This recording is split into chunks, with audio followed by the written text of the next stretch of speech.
ini yang ya ini kan khas NU ya, khas pesantren. Sebenarnya saya keberatan pakai istilah khas NU, pakai khas pesantren karena NU itu anaknya pesantren, jangan dibalik pesantren anaknya NU karena sebelum ada NU itu ada pesantren. Tapi kayaknya Unisma lebih suka pakai bahasa NU dan saya ya agak orderan yang terpaksa disuruh ngomong. Ini agak apa ya, agak kacau sebetulnya, ini agak kacau.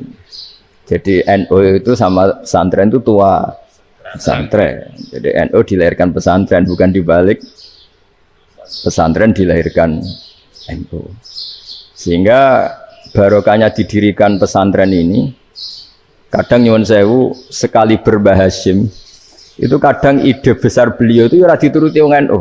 Jadi Mbah Hasim cara kula kok dadi Mbah Hasim ya mangkel. Mbah Hasim itu ngarang kentong. Nggih ngaramno beduk, tapi NU nganggo kentong. Beduk. Dan uniknya Mbah Hasim enggak tersinggung. Karena ciri khas pesantren itu membolehkan perbedaan apa? Pendapat. Itu masyhur khilafnya Mbah Hasim sama Mbah Fakih Mas Kumambang. Itu sampai dikitabkan. Saling ngeritik, saling macam-macam lah. Jadi cara berpikir Mbah Hasim ketika Nabi rembukan, ini gimana ya cara menentukan waktu sholat ya? Ya pakai kentong ya Rasulullah, zakalin nasoro itu untuk orang Nasrani. Ya pakai buk itu trompet, zakalil Yahud itu untuk orang Yahudi. Terus, ada yang lagi pakai api ya Rasulullah, zakalil Majusi itu orang Majusi. Setelah itu ada orang datang lari-lari cerita mimpi azan tadi. Ya itu terus dipakai sarana pemanggilan sholat ya azan itu. Sehingga Mbah Hasim menolak kentong. Karena mantas sababi kaumin bahwa beliau keras sekali sampai bilang haram. Beliau judulnya ya haram, al-jasus antakhrimin nakus.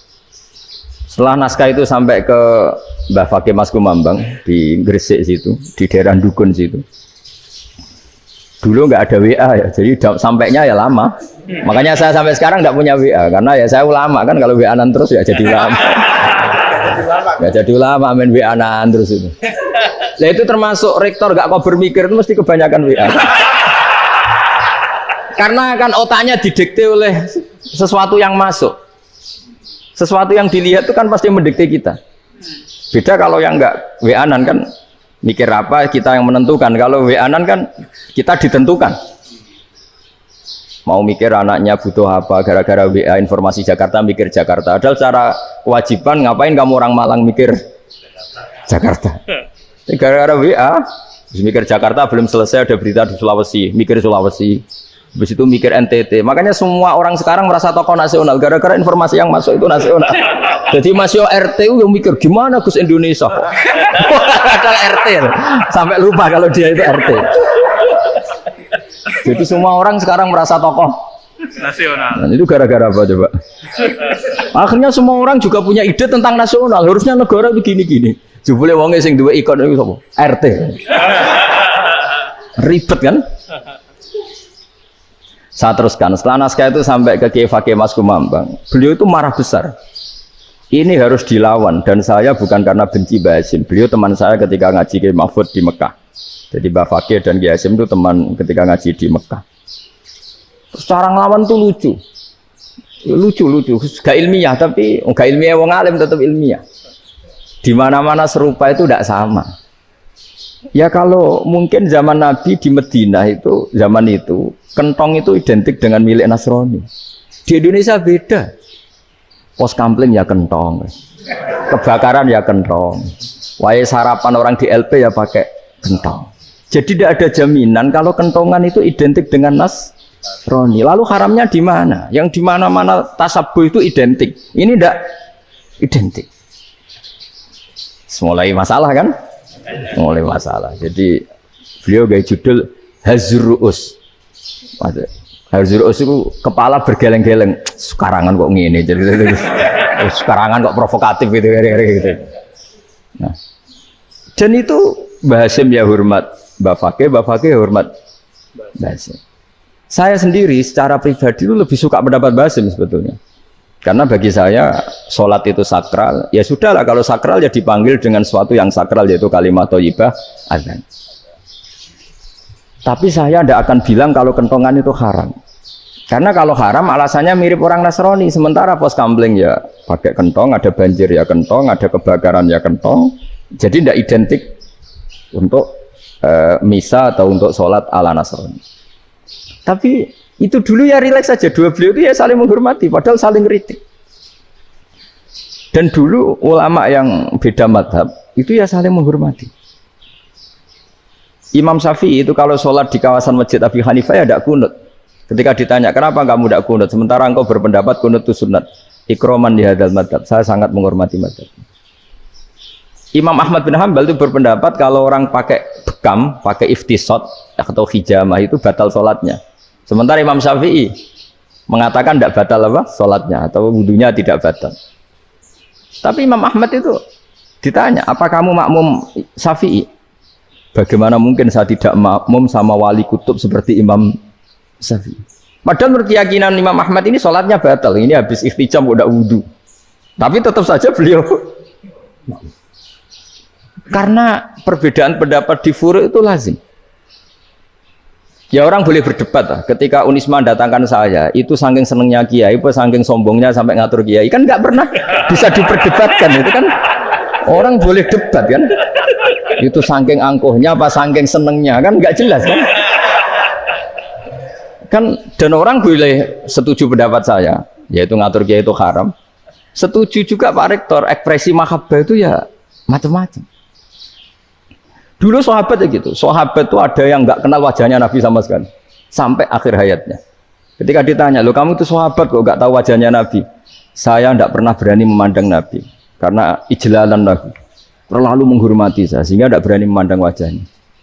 Ada sahabat yang penggawaannya dulu wajah Nabi sampai bisa nyifati alfiu faminunil hajib, sampai bisa nyifati detail karena dulu wajah Nabi itu ibadah. Ada seorang wali ditanya, kalau kamu di surga ingin nggak melihat Allah? Enggak kan? Loh, tapi semua orang ingin melihat Allah. Unazzihu dzalikal jamal an-nadzuri misli. Ben gak elek-elek Allah tak delok terima aku.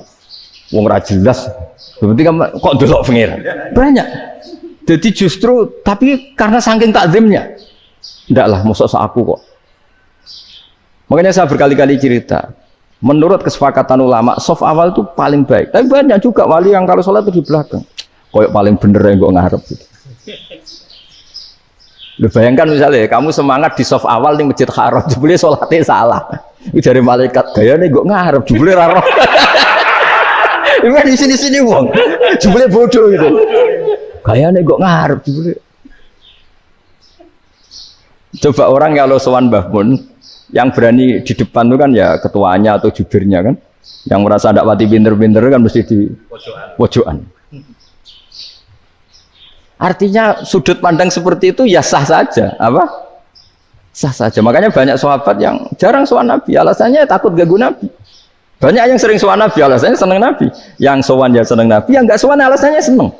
Loh, Nabi itu tokoh, punya keluarga, punya anak. Kalau saya sering sowan berarti sering ganggu. Yang sering sowan dia alasan ini khazanah kita harus istifadah.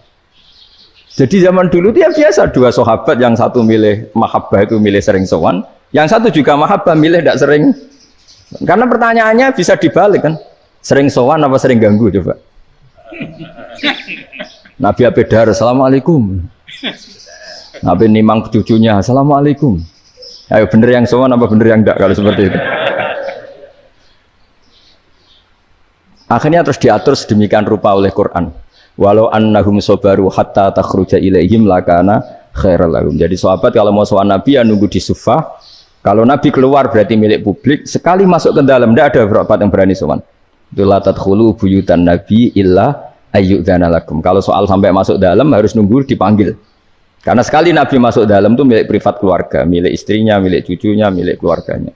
Jadi Nabi sekali keluar ke ruang itu berarti milik publik. Itu terus jalan tengah. Karena kalau langsung masuk, bayangkan saya itu sering menyaksikan. Mbah Mun habis ngaji 2,5 jam ngaji Jalalain. Baru masuk, assalamualaikum. Padahal yai mungkin mau ke kamar mandi, mau ini itu. Jadi dulu itu Quran sangat modern. Sebelum ada dokter ngatur tamu, rektor ngatur tamu itu Islam sudah modern. Dia kan gak fair kan? Misalnya saya ke Unisma harus janjian pakai ini, terus Kalau misalnya ke sini selonang-selonong kan lucu kan, mentang-mentang kiai terus juga sowan-sowanan selonang-selonong. Padahal kalau kita mau ke mereka pakai protokol. Sering tidak fair dunia ini. Tapi karena aku kiai ora oleh gelo ya sudah. Akhirnya saya memutuskan gak gampang kemana-mana karena itu. Saya sering didatangi ajudannya menteri, Gus mau ada tamu dari Jakarta tanggal ini. Mesti saya bilang, mereka milih tanggal yang mereka kosong. Kok tidak mikir apa situ kosong? Tak jawab enggak lah, sebelum diatur bahasanya dan tawaduknya gitu. Akhirnya dibalik, datang lagi, Gus jam jenengan kosong apa kita menyesuaikan. Lah itu lagi di akhlak kata saya. Itu baru punya akhlak katanya. Bukan masalah ini, bukan masalah gengsi ya. Saya sendiri itu dolan ke alumni itu jarang, karena ya takut. Kiai kan yang nganggur, jam 9 nganggur, jam 10 nganggur. Bisa saja alumni itu kerja di pabrik, bisa saja yang latihan ekonomi di pasar. Jika kalau saya datang jam 9, iki kiai sing nilai santri ini, apa kiai sing ganggu santri. Nah karena orang ini melakukan rutin, gak kok berpikir, pokoknya ini jenis silaturahim. Mau nyerah kok berpikir, padahal kalau diangen-angen, ini kiai yang nilai santri ini, apa kiai yang ganggu santri ini karena datang di jam kerja. Nah, bayangkan kalau kebenaran dulu itu dikawal oleh satu peradaban perang. Jadi Nabi sesuai diangen-angen Pak Nabi. Perang Badar menang Nabi, perang Uhud menang wong kafir, perang ini gonta-ganti. Apapun itu yang penting satu kesimpulannya, cara Rasulullah kesimpulannya satu. Orang tidak kober mikir kebenaran secara mengendapkan pikiran dengan pikiran jernih. Maka hebatnya Nabi ketika perjanjian, pokoknya saya minta nggak ada perang. Dan orang yang boleh mendiskusikan Islam. Itu luar biasa idenya Nabi. Karena bawaan perang itu orang kan nggak kok bermikir. Ibarat seorang misalnya senang satu perempuan, ketemu rivalnya langsung perang kan nggak mikir. Tapi kalau kau bermikir, jangan-jangan cawe itu rasa seneng aku. Untungnya apa untuk uang ayu rasa seneng, malah mau loro hati. Terus sudahlah, buruan dialihkan kemana kan gitu. Itu nak mau amen WA nan tukaran lewat SMS atau tarung langsung ora kok bermikir. Tapi kalau kau bermikir, akhirnya berpikir nih. Perempuan tadi sebenarnya yang disenangi siapa? Oke, ternyata senang Pak Erik. Sudah kita ngalah. Karena tidak ada nikmatnya kan menikahi perempuan yang sama sekali tidak mencintai kita. Tapi kalau nak kau berpikir pokoknya diprovokasi, wah kue kalah BA, kue kalah BB. Pikirannya kan, ojo sampai kalah. Bareng wis menang ternyata ada mas. Lah. Nah bayangkan Islam itu seperti itu dulu, dipertarungkan. Doang Islam itu dinu aklin. Agama yang diterima dengan akal sehat, tapi sekarang ukurannya perang. Yang menang berarti benar, yang menang benar. Kan terus jadi repot. Itu Nabi tidak ingin, makanya Nabi ingin sudahlah, nggak ada perang. Nah, makanya kata Imam Zuhri, fathul Islam terbaik adalah orang boleh diskusi tentang Islam dan tidak ada perang. Lagi-lagi penting, tidak perang itu penting. Silmun itu penting, perdamaian itu. Setelah tidak ada perang, akhirnya fatafawadu fil hadis wal munazah. Orang boleh diskusi apa saja, termasuk boleh adu polemik. Konsep satu Tuhan dan Tuhan banyak diperdebatkan. Akhirnya Nabi secara rileks bisa menjelaskan. Muhammad, urusan kita banyak. Kalau Tuhannya satu tidak cukup, Tuhan harus banyak untuk menyelesaikan berbagai urusan. Ada Tuhan bagi rektorat, bagi macam-macam kan? Ada Tuhan untuk ngurusi utang, ngurusi BPKB, macam-macam. Terus kata Rasulullah, enak saja Nabi jawabnya. Ya kalau kamu punya majikan banyak, perintahnya beda-beda, kamu mangkel enggak, bingung enggak? Ya susah mat, kalau majikannya banyak, perintahnya beda-beda, kita jadi repot. Seneng mana? Seneng majikan satu.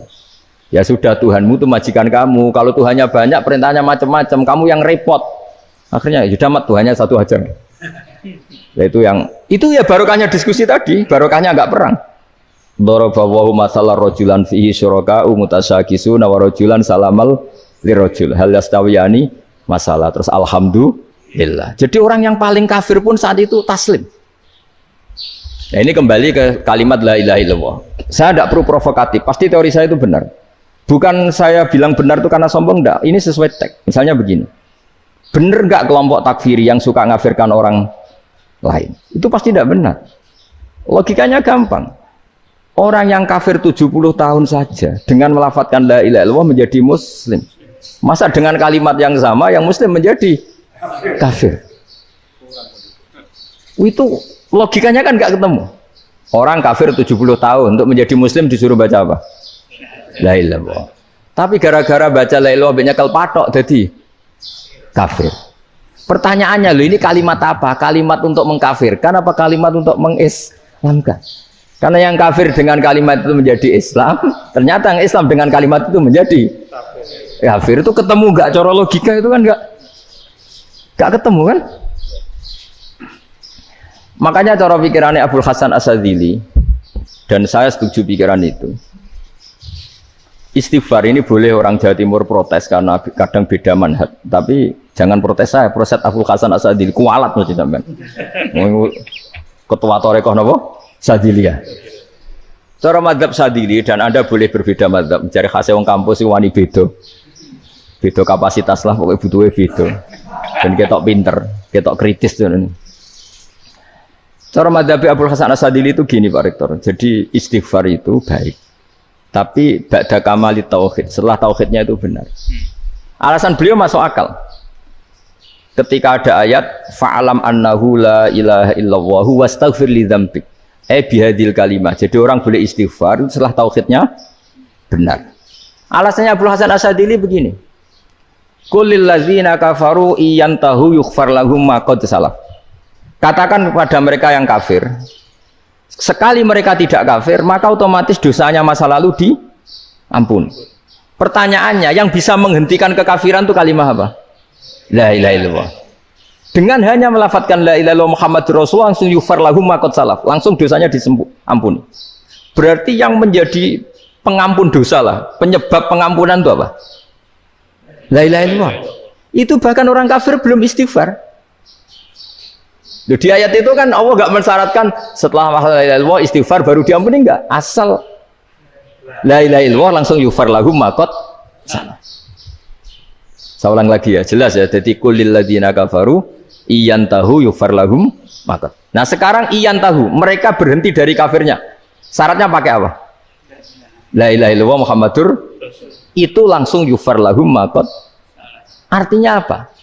Ghufranullah itu bisa didapat hanya dengan mujarrodut tauhid, yaitu hanya dengan melafadzkan kalimah thayyibah.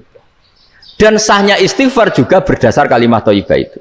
Misalnya gini, orang kafir sebelum Islam melafadzkan astaghfirullah, astaghfirullah, astaghfirullah, kira-kira diterima enggak? Enggak kan?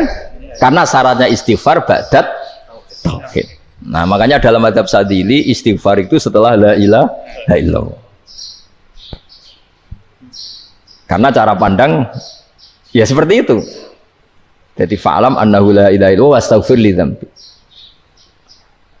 Jadi dengan kebenaran tauhid saja ini sudah cukup kita insya Allah layak diampuni. Karena innallaha la yaghfiru ayyusyraka bihi wa yaghfiru ma duna dzalika liman yasha. Jadi orang yang tauhidnya benar itu bisa diampuni Allah asal tauhidnya benar. Itu Allah ngendikan liman yasha wa yaghfiru ma duna dzalika liman yasha. Dawe Imam Suyuti walam yakun liman yastaghfir. Jadi orang yang bertauhid secara benar meskipun gak sempat istighfar itu tetap potensi diampuni. Karena bawaan tauhid itu sudah menjadi layak diampuni. Kayak orang kafir sekali ngelafatkan kalimat tauhid mbok gak istighfar langsung diampuni. Nah, karena melihat seperti itu terus orang berlomba-lomba memperbanyak jumlah ngelafatkan la ilaha illallah. Jadi kita-kita yang alim, kita semua, saya tidak bilang saya, kita, termasuk yang di pinggir-pinggir saya, ngaku alim dengan masalah lah, sobat. Kita semua yang alim-alim itu tahu bahwa la ilaha illallah itu super. Sudah bawaannya tauhid, juga punya kelayakan Nah, kemudian nasib kita agak sial. Malah kalimah ini dituduh bid'ah, dituduh khurafat. Mergo Nabi nggak pernah tahlilan, Nabi nggak pernah. Nabi gak pernah tahlilan, kalau diartikan Nabi ratau maca la ilaha illallah, enak gak kalimah ini. Nah, ini provokatif ini.